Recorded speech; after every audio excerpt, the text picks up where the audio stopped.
What's up, YouTube fame? Back again. God, you must like it here. Anyway, this is part 14 on the Bandits, the 600 and the 1200. I could tell you a few stories, but you know, you'll probably not want to hear them. This week I've been mostly starting jobs and not been able to finish them because I'm waiting for bits, or I've missed out bits, or there's parts that I should have had and I should have checked that I had before I started, and it turns out I need to order more bits and pieces. So I'm waiting for about a dozen parcels off at eBay with various bolts, suspension parts, yokes, bearings, stuff that I need to get on with this bikes. However, there is a bit of good news. I've got the engine and the frame finally.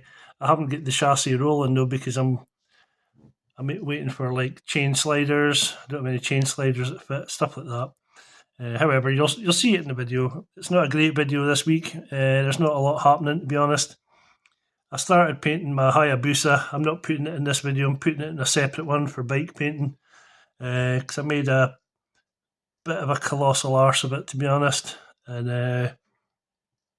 well, the first part of it, you know, it's all sorted now, but these things happen occasionally. I just put too much material on, it started running everywhere.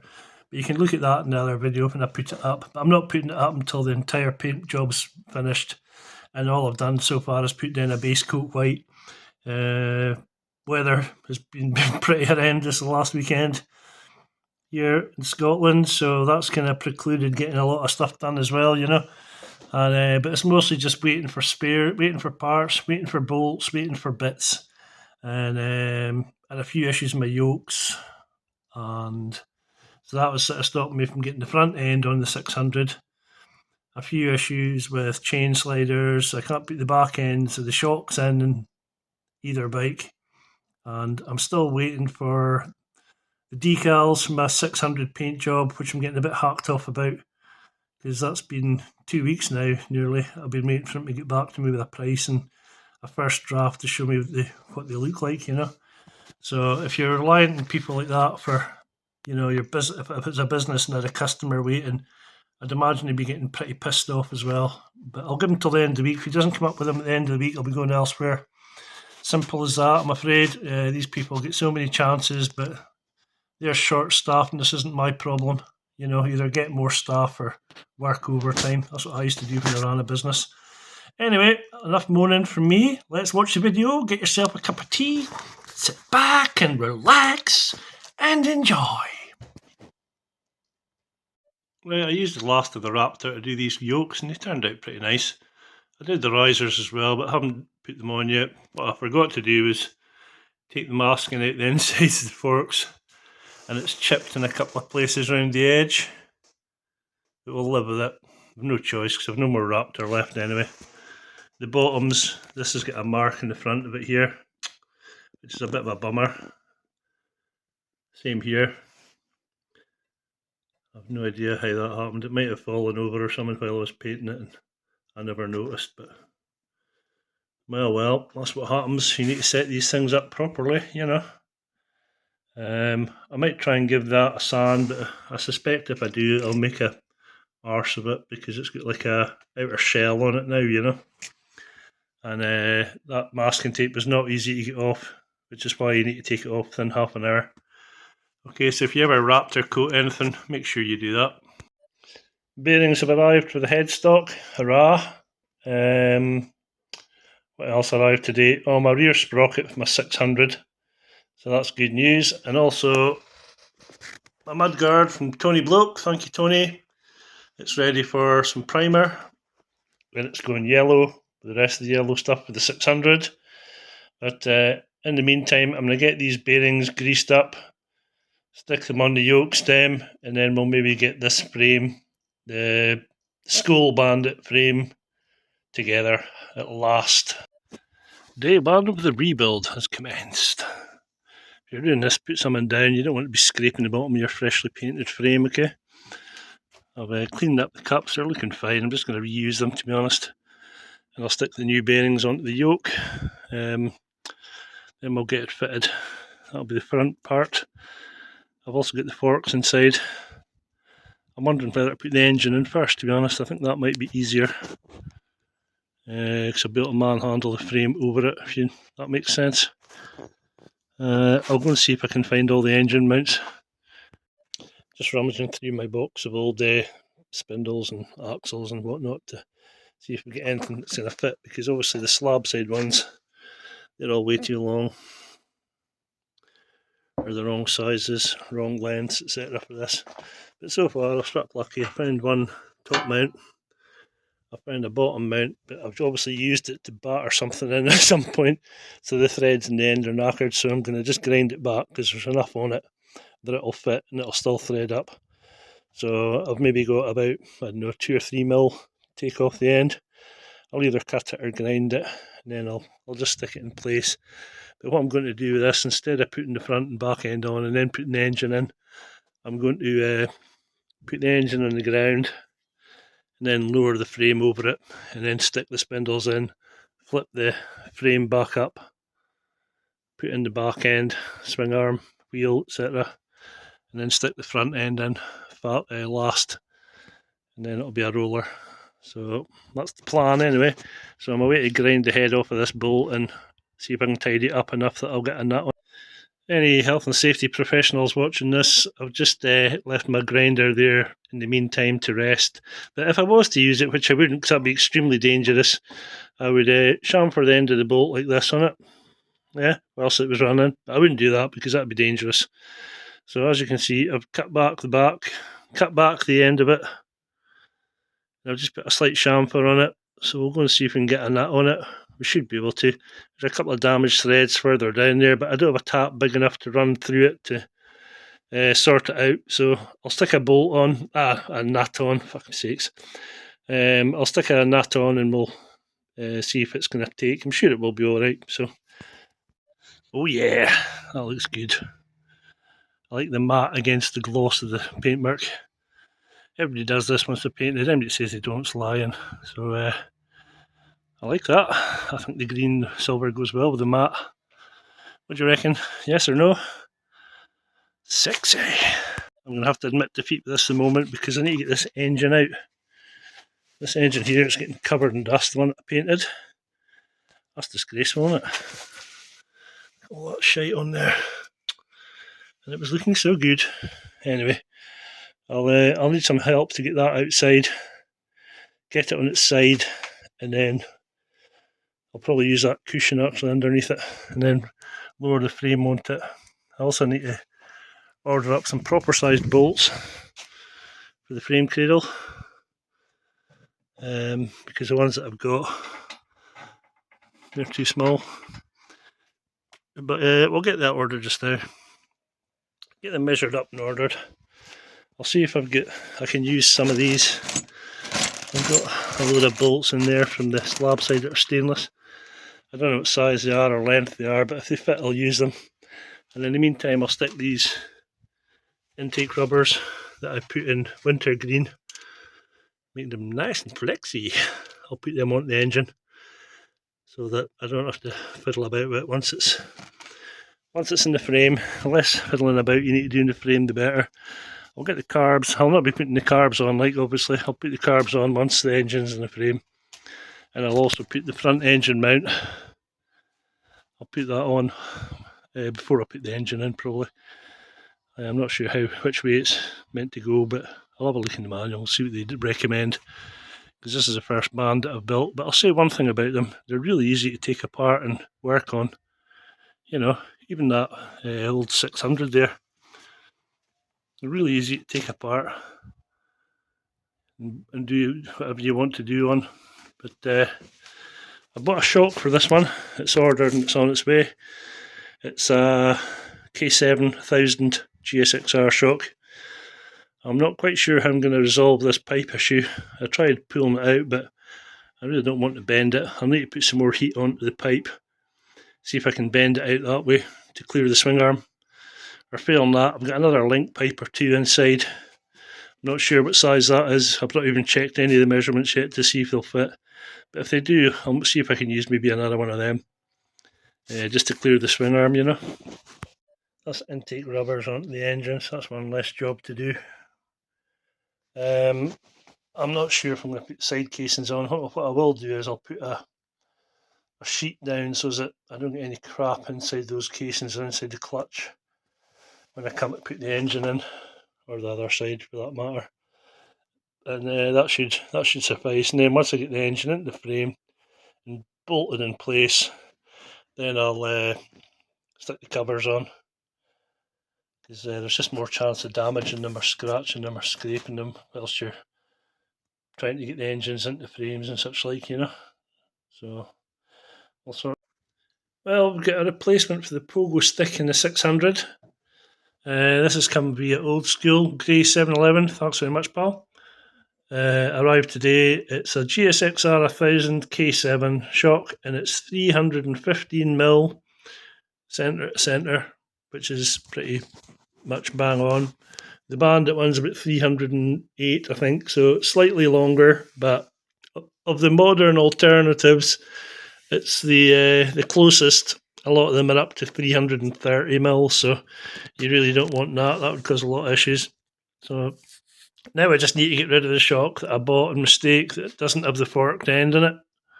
Stick that on eBay and get rid of it. I'm also waiting for another shock from a school Bandit. It's another GSXR shock. It's a 750. I think it's 320mm, so it's just in the borders have been too big, but it looks trick as, and it's like new condition, and it was in budget, so I'm going to try it. And if it is too long, I'll maybe use the 600 dog bones, which are shorter, to bring it back down.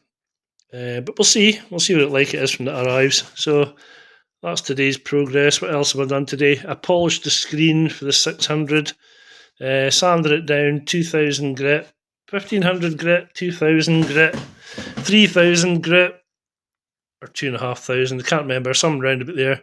And then I polished it with some compound, and it's come up not too bad, but there's a lot of deep scratches in it, and scratches are still in it, but a lot of the surface sort of scratching, at least you can see through it now, put it that way. But it's far from ideal, but I don't have the money to buy another one, so it'll have to do for now. And plus the fact, you're never looking through them anyway, are you? It's just to keep the rain off. I also bought a pair of bent forks, which you might think, why would you want that? And I'll tell you why. Because the forks that I got with my Bandit 12, the original red one, the adjusters in the top are chewed to death. Okay? And the price of adjusters from Suzuki is ridiculous. It's like 40 quid each or something like that, or 70 quid each or something like that. So I bought the whole fork. Both forks, because they're bent, I got them for about half the price of one of the adjusters. So I just bought them. And the adjusters in these, they're slightly chewed, but not anywhere near as bad as the chiselled off things that I've got. I'll show you how bad they are. Look at the state of these beauties. They are mangled. Again, people being people. Quite annoying though, isn't it? That one's worse. I think they've taken a chisel to it or something. However, I'm going to wait to check these brake pads that I've got for my front calipers, because I suspect they don't fit. Welcome back. Today we will be attempting to refix this lug to the Bandit 6 panel. And to do that, I got these lugs 3D printed before for an EFE. I thought I could maybe use one, but as you can see, the heads are about twice the size. So because I've got a few of them left, I've cut up a couple. These are ABS 3D printed. I hope it's the same ABS as the panel for it to be compatible. And obviously before I fix it, I'll sand down all the outside edge, because this has been glued at some point with, looks like araldite or something. So I'll get all that off, get it down to the ABS, the sander, and we'll stick it. But before that, what I'll do is I'll put all these into this glass jar, because I'm going to make some slurry, which is going to be the glue to hold that panel onto the original panel. And to do that, you can see there I've got some ABS chips if you like. And to that I'm going to add some MEK, which is methyl ethyl ketone, I believe. To this, I'm just going to basically use as little as I can get away with, because I don't want it like a wet slop. I want it to have a bit of body so that it'll actually bond to the panel and to the lug. But having never used it before, I usually use stuff like Top Fix, which is very good, or Worth Replast, I think it's called. But both of those are pretty expensive. They're like a 2-component. You need a special gun to use it in, because they're like a double cartridge things, and it mixes the two as it comes out the nozzle. But like I say, they're not cheap. I think they're about 40 quid a pop, and that doesn't fit in with my budget. So I bought this for 15 quid. I've got a jar, it cost me nothing, and the ABS chips cost me virtually nothing because they were already paid for themselves. I sold a few sets to various people to pay for it. Right, I'm going to stick the MEK in here. I'll show you how much I'm putting in, and then you can, we'll let it do its magic overnight. It's got a fair stink to it, like this stuff. Also looks fairly dangerous. That means it might work. Highly flammable. It actually smells like meths or something, or isopropyl. So you can see how much I put in there. Basically, I'm about 2/3 of the way up the height of the ABS. So I'm going to stick a lid on that, leave it by the window, not beside any naked flames, and I'll come back tomorrow and see what it looks like, or later on this afternoon. I think you're meant to like mix it every now and again just to get it going, you know. Doesn't look like it's doing anything yet, but give it time, it will. Got a mudguard today from eBay, finally, 2 weeks late. This is described as good condition. Look at the fucking mess of it. I mean, I know I'm painting it anyway, but Jesus Christ. Scratches fucking everywhere. I think he's... No, I don't know. I'd give up on fucking eBay. It's full of fucking liars and chancers. Anyway, I'm painting it anyway, so I'm just going to sand it and get on with it. And it's just going to be some more sanding, that's all. But pisses you off. People selling shit and passing it off as good, doesn't it? So I've got this crappy old mudguard, the Bandit 12 one that arrived all scratched and scraped and everything else. And I was just looking at it, and I mean, look at the size of it. It's bloody monstrous. It's like a pterodactyl's beak or something. So that's no use. So we're going to cut it down. And I'm going to cut it down like Tony did with my other Bandit. Except I'm going to leave it slightly longer in the front. That's the skull one. I'm just going to add another inch or so on the front, because I don't want water all over my visor if it pisses rain. I do like cut down mudguards. I don't like that. That still annoys me to this day. However, I'll put up with it. But I do quite like cut down mudguards. I was quite surprised at how much shorter this one, the skull one, was, to be honest. I thought he'd maybe just trimmed it down the edges and it was the same length, but it's a good couple inches shorter. But it'll look a lot better, you know, and that's what's most important. It doesn't matter if you get soaked, as long as you're looking good while you're getting soaked. Okay, so I'll mark it out with a fine line. Going to get the grinder out, grind down along the outside of this line, and then I'll just tidy it up with the sander at the edges, and it'll look 10 times better. I need to make up a plate for the top of this as well. We'll have to see if we get a bit of alloy somewhere kicking about that I could use.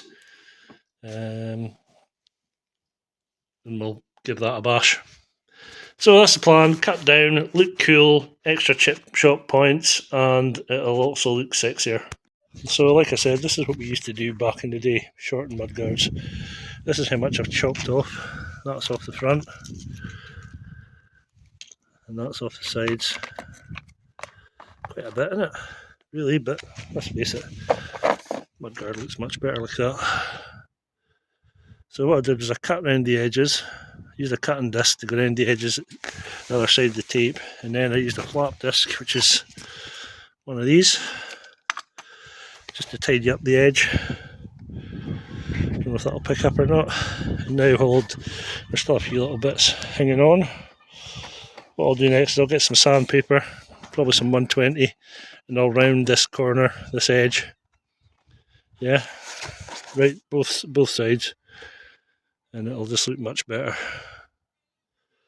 And then we can get it primed and painted for the bollocks job.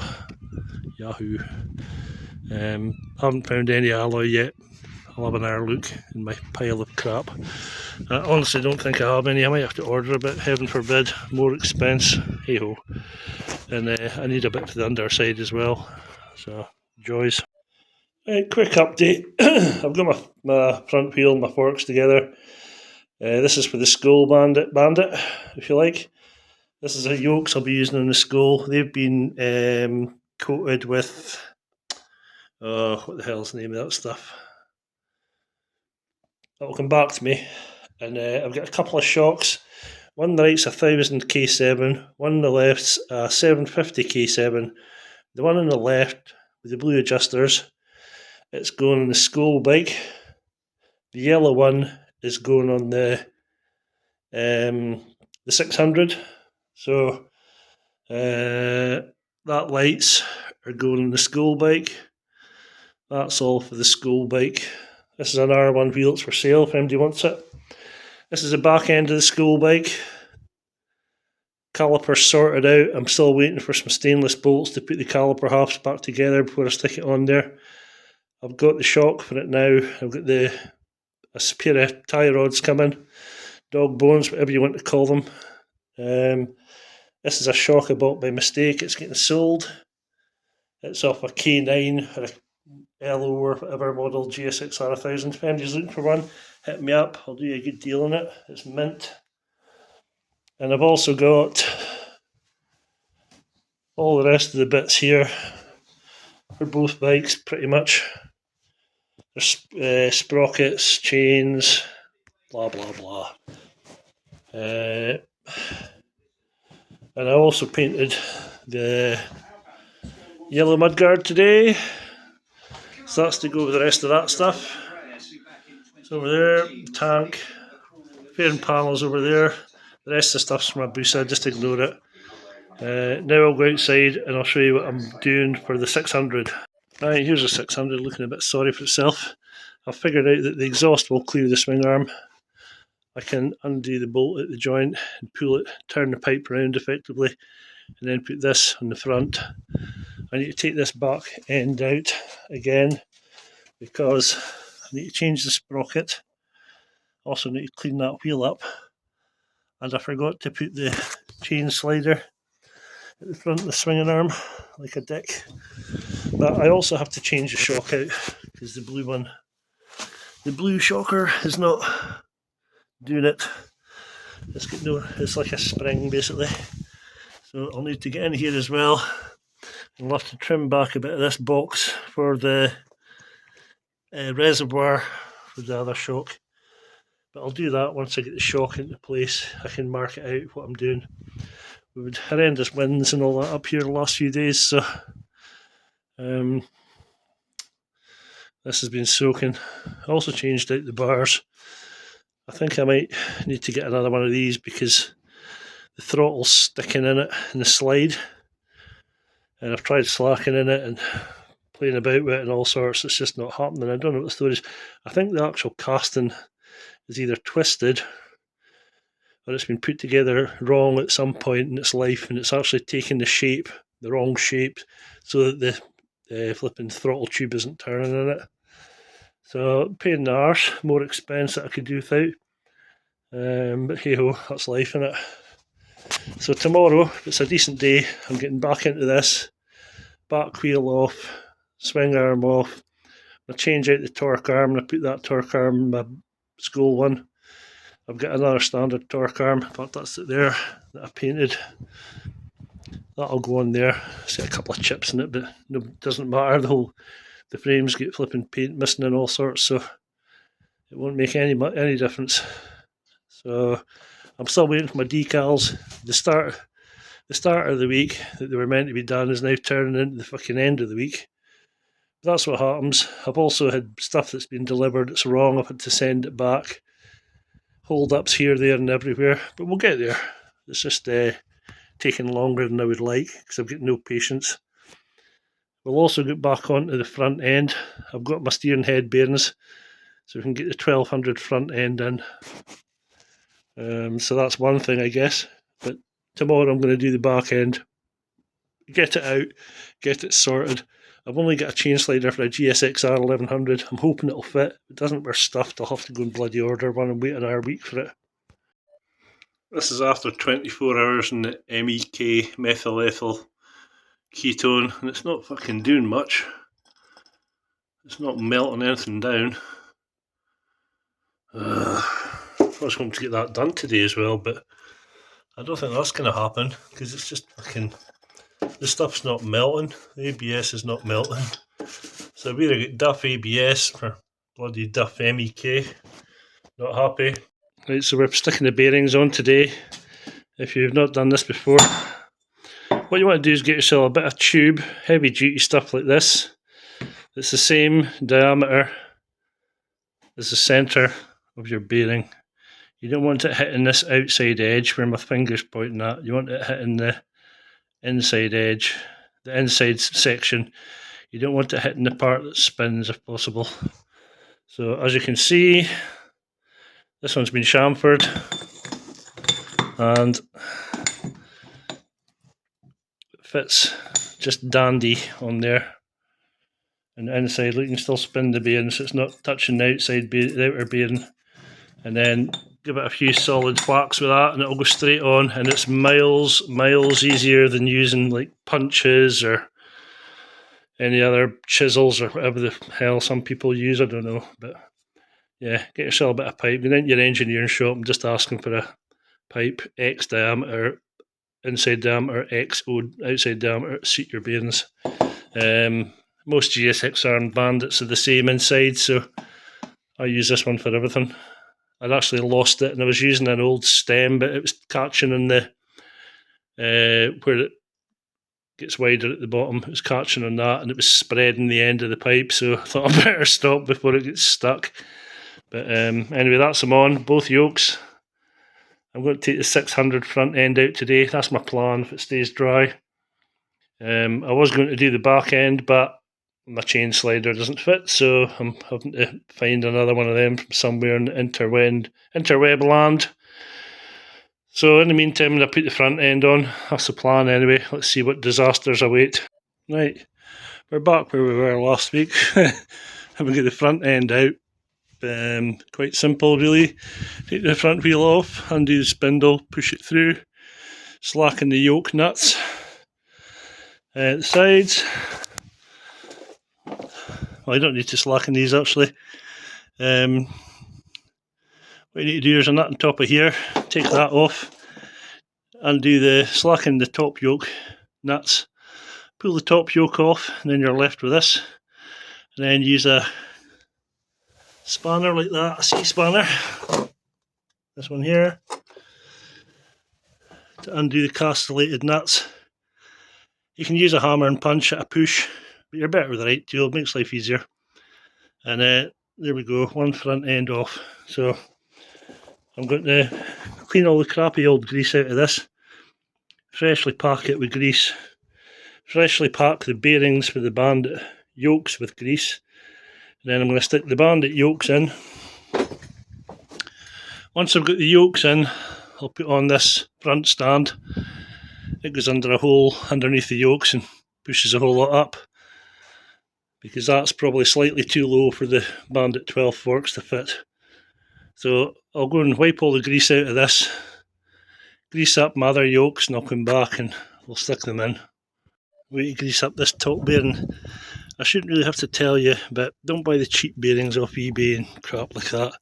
You need a decent set of bearings like SKFs or FAG, or these Koyo ones are maybe the lower end of it, but SKFs and FAG are usually pretty decent. Okay, so to grease this up, what I'll do is I'll stick it in my finger like so, get that grease, and I'll work it in to all the rollers all the way around. Yeah, until you basically can't get any more in. You can skip this stage if you want, but your bearings won't last any time at all because you can hear them moving about in there. They should be packed with grease, okay? So that's my way to do. When you fit the castellated nut, see how it's got a lip in it? That's the way it goes, so that the lip's sitting on top of the bearing, pressing it down. You don't want to put it that way or you won't be sitting on anything. So when you fit it, remember and fit it the right way around. I'm just about to stick these onto the bike. I'm not going to film it because I need both hands, unfortunately, but basically you just push that through from the bottom, put your bearing in the top, then put this down on top of it, tighten it up, then you put the top yoke on, then you put the washer on, then you put the cap nut, which is that one there, my finger's pointing up on top, and then you're laughing all the way to the bank. I'm making a right royal fuck up of this. This is what happens when you change the stem in your yokes for a Z frame and it doesn't fit the Bandit one and you don't check before you put them in. So that was a waste of bearings, wasn't it? And a waste of fucking time. So I guess I need another stem for a Bandit yokes. Probably cheaper just buying a new bottom yoke. What a bummer. This is what they call the joys of building bikes, apparently. As you can tell, I'm pretty fucked off. The Bandit 6 yokes, they fit obviously. The other 2 yokes that I have don't fit. I've got the silver set of yokes that I took off my Z. They are 248mm. Well, 250mm long, which is fine. That's the same as the Bandit 6, they're 250. It's 198 till the first set of threads. Bandit 6 is 200, that's fine. 20mm space and then 15, 10, 15. So you'd think, oh well, that's fine, they'll fit. Yeah, they do fit, but the top yoke doesn't bloody fit because someone's drilled it out for 22 to 24mm. Why? Nobody fucking knows. The black set of yokes that I was going to use in my good Bandit, they're short, they're only 240mm. Obviously you can't even see them through the top yoke, and you can't even see them poking through the top yoke, so they're no use. So it looks like I'm going to have to see if the stem out of these Bandit 6 yokes will fit into this bottom yoke of the Bandit 12. Because obviously the forks are different size. But yeah, great. So this is a 600 yokes. As you can see, it's welded at the bottom, so that won't fucking press out without grinding it all flat, and I'd have to pin it in another yoke, which I don't really fancy doing, if I'm honest, for the sake of cost of a bottom yoke. So that's that idea in the bin. Yes, not a good day on the project bikes front. But well, what can you do? Just smile and spend more bloody money, I guess. So I will get back to this, but it's going to be a while, so I'll need to get a yoke for this, a set of yokes for this. The top yoke has been drilled, I don't know if I mentioned that or not. So it won't fit the bottom yoke, so if I just get a bottom yoke, so I need to buy both. So that's really made my day. Happy days, not. Dearly beloved, we are gathered here to witness the joining of frame and engine. Hopefully. I've taken the side casings off. I'll put the front mount on the Bandit. I'm missing a bolt on the other side. Not on the other side, but I put the bolt through, so it should be fine. I also don't have the bolts for the 2 mounts there, but I do have the back spindles. That'll be enough to hold it in place, and I'm really hoping I don't friggin' scratch anything. So in order to save you listening to me grunting and swearing, I'll cut back when I get that in place. I say hopefully. Alright, so wish me luck. I'm going in dry. Right, we're getting there. Here's a bit of advice though. Don't put it on a bit of sponge, because it's too soft and it just goes down. What you should be doing really is putting your engine on top of some blocks of wood on the other side on the casings, which is what I'm away to do. I'm waiting for my brother to come down and give me a hand. I'm going to stick that block of wood under the engine to lift it up at the back. As you can see, I've got one bolt partly in at the back there. I've also taken a bit out of my paint, never mind. And I've taken a bit out of paint there as well. Great, I was just trying to podger that into the hole. So once my brother arrives, what I'm going to do is lift the engine up, put that block of wood under it, and then this should be able to swivel the frame on it to get the bolts in. The fronts can wait, the lower mounts can wait. If I get these two back engine mounts in, that'll be enough for now, just to secure it. And they're in. So I've got the two back bolts in. That'll hold it for now. My brother came down and helped me to lift the engine to put that bit of wood underneath it. So that was the secret, and then it just slotted into place. I've chipped it, as I tell you. A wee bit there, that's get touched up. These bits here get covered with the plastic anyway, nothing to worry about there. And the rest of the frame looks okay. I've not looked at the other side yet, so I'm hoping I haven't chipped it up the top rail, but if I have, I'll just hate to touch it up, that's just life. Obviously I took the front rail off because I'm waiting for the bolts that go through these holes in the frame, and they go into these holes on the engine bar, cradle, whatever you want to call it. So I had to take the sump off as well, just for a bit extra clearance, because I'm trying to be really careful not to wreck the frame with the engine. And it was just a bit tight, a bit on the tight side. I thought that would have said the CC on it. That's odd, isn't it? You ever seen that before? It usually says the CC on the side of the engine, unless it's on the other side. Anyway, we've got the frame into the engine into the frame, even the frame into the engine. I suppose it is the frame into the engine. But, happy days, happy days. So I'm just going to stick a couple of nuts on the back of those spindles temporarily, and then I will put the sump back on, put the casings on, that side anyway, and then I'll sort out the swing arm that needs to go in there, but I'm waiting for a chain slider before I can put the swing arm in, but I can get the shock on and all that good shit. So we're getting there. Progress of a fashion. That'll do you for this week. I'll see if I can come up with anything else before I post this, but it's a bit of progress, and it's not quite rolling, but it's not far away. My yokes have been another nightmare. I think I mentioned it in the last clip, but they don't fit. Great. So I've sent the fat bloke, decent guy, very nice guy.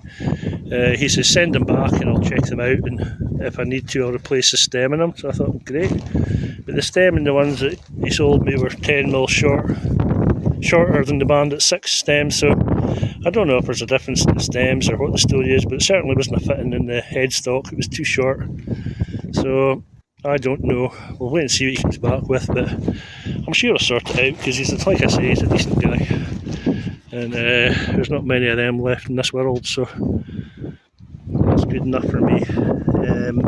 So yeah, I'll stick the casings on, and then I'll tighten these nuts up, and then I'll call that. I'm just going to use this cover to cover it until next week when I get the suspension, the swing arm slider should I say, and the bolts for the front. But yeah, I just couldn't wait. I've got no patience for stuff like this. It just needs to get fucking done as soon as possible, you know. I'm sure you're all the same. When you get to this stage, you just want to see it done, don't you? But I'll just have to play the waiting game, because eBay, as usual, you know, pretty slow. But anyway, that'll do it for today. Catch you for the next one. Well, the postie's been good news. I've got some disc bolts from my Tracer 900. Don't buy one, they're rubbish. Tracer, that is. They just rot. You want to see the state. I'll show you how rusty the bolts are on it in a minute. I got some aluminium plate for a front mudguard brace. So I'm just going to use this existing one I'm putting a mother bandit, and I'll just trace around it, drill the holes. Bob's your mother's living lover. We've got another one. I'm still waiting for other bits and pieces. I need to get these calipers together. I'm waiting for bolts for that. And I need a few other things that I'm still waiting for bits for. But I also got myself another little Raptor because I'm impressed by it. I'm going to use it again. I don't know what on, but I've got probably some touch-ups to do in that frame that I just put the engine into. So that'll be one thing I'll be using it on. I don't know what else I'm going to use it on, but I'll think of something, don't worry. I'm also going to give these things a rub down in the paint. I can't be putting that on my bonny new bike, can I? It just looks like fucking something that's been dragged out the North Sea. So I'll give it a quick scoosh of the old zip with the black, and that'll do it. I'm back doing a little bit in the 600. I'm basically just taping up the front of this loom and fixing a few bits and pieces. This is the sort of things that you'll get. See that? That's what you get in second-hand bikes and clueless owners. It's obviously been chafing against either this bracket or somewhere in the steering side of things. So I'll cut back this plastic and I'll sort this lot out because you can't have bare wires. That's not going to do you any good at all. And I'll just tape it back up again. But yeah, I've still got a few bits and pieces to do around here. I'll do likes at the end of this cable here to join it into the bigger sleeve because water tends to get into these sleeves. You don't want that. Then your wires will just corrode from the inside out, yeah? So I'm going to fix this and I'll tape these up and I'll finally get the heat shrink out and heat shrink that couple of the heat gun out and shrink those couple of bits of heat shrink there onto the cables. The joys. Well, that MEK's bloody rubbish. It's done nothing. That's about a day and a half it's been sitting in there. So I'm not impressed. I'll give it another couple of days and see if it melts down or whatever, but it's not even looking like it's melting down. I mean, the stuff's barely changing shape. What I've done is the bits that I chopped off my mudguard, I put them in there and taken the ABS printed stuff out in case it's maybe the material. So I'll give this a day or two and see how this gets on, but needs to get done. Okay, we're making this front mudguard bracket, okay? Oh yeah, bugger, that's hot. Aluminium gets hot very quickly, by the way, just so you know. Here's a couple of bits of advice for you. Number one, put it in a vise. It won't move about. Number two, when you cut it out, right, what I've done is I've stuck this on top and I've scribed around it on the metal underneath. This is what I'm needing, another one of these, basically. So like I say, I've scribed the metal underneath, and when you come to cut it out, what to do is to cut out as large chunks as you can get of it. You can see the line. That circular line there is the one that I'm going to grind to. And the other bit of advice I would give you is to, when you get onto your grinding part, I use a flat wheel in aluminium because the grinding wheel I find it's just a bit wild, too rough, you know. So when you get round to the grinding part, just take your time and don't try and take a big chunk off of here and then take a bit off of here and try and make it join up or whatever. What you want to do is to make it even all the way around. So as that line, obviously I'll take the middle bit up so that it's all about the same distance away from the line, and then just go around in sweeps. Don't let go, we'll do this bit down the line, and then we'll do this bit down the line, because it just turns into a shit fest, and you can't join them up either. So that's a bit of advice on that. And also, take your time, just go slowly. You don't want to be digging into this stuff, or you'll end up having an accident of some sort, you know. But you can see there where the line is. I'm not far off the line, obviously. I'm going to return the corner here, you know, and obviously return a corner around here as well. And then what I'll do is I'll just use this as a template. I'll clamp it onto that, stick it in my beloved pillar drill over there. Some Meddings. If you know anything about pillar drills, they're the dog's bollocks. They're old, but they work and they're heavy. You'd never lift that yourself. It weighs a fucking ton. But it's the old stuff's much better. Don't buy a new pillar drill. Buy yourself a second-hand old one. single phase. They're miles better than the cheap shitty things that rattle about. Because I've had them in the past. I shelled quite a bit of money in that. That was about £300-400. Can't mind exactly, but it's worth every single penny. When you when you use a decent pillar drill compared to a cheap one, you can see the difference immediately. It's just night and day, and it makes life so much easier. And everybody wants an easy life, especially me. These are a few other bits. I'm not sure if I mentioned or not, but I primered them anyway. Enough painting. I've done enough of that. So I'll get back onto this, and what I'll do is I'll grind down these returns, then I'll flip it round in the vise. It's also handy having a vise that swivels in your bench, because then you can just undo the swivels, and the whole thing just turns round. You can just swing it right round to the other side and then work on it. Saves you taking the metal out of the vise. Probably saves you at least 10 seconds a day.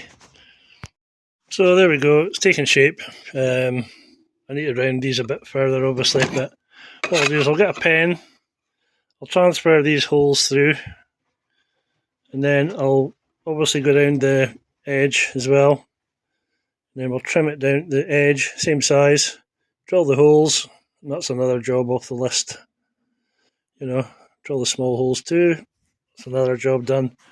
I need a small plate for underneath the mudguard, but I'm just going to use an old off-cap of a van panel that I've got sitting out the front. That'll do. It's just something to spread the load, underneath, so that'll be fine.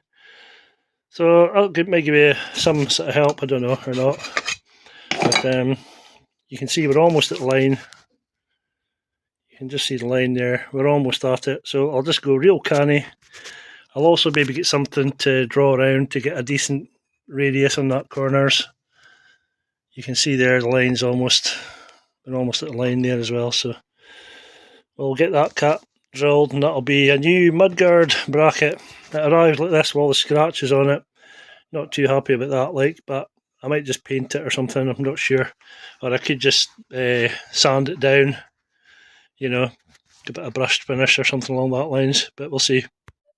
So, when you finish one of your major stages of your project, you're allowed a little treat.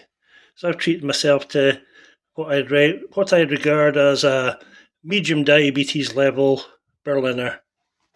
Doesn't it look good? Habba habba.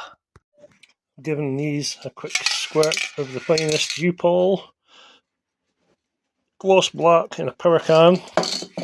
This stuff's actually alright for little bits and pieces, saves you mixing up paint for a couple of blooming dog bones, and it gives a decent enough finish as well.